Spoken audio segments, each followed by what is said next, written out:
So Alex is building an LS. First one. For his foreskinner.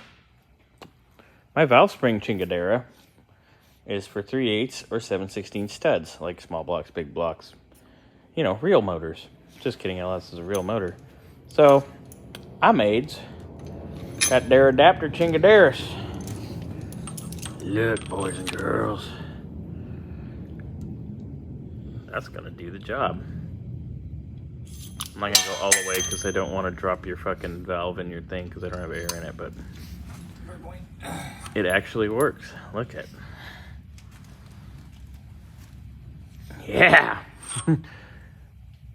Rednecks is smart. Look. There's the Chingas. It ain't pretty. It ain't perfectly welded. It ain't square. But it does the job.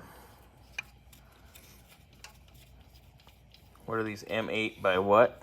1.25. Yeah. So we took the bolt. And then I cut off a stud I had that was 3/8 fine. 3/8 24.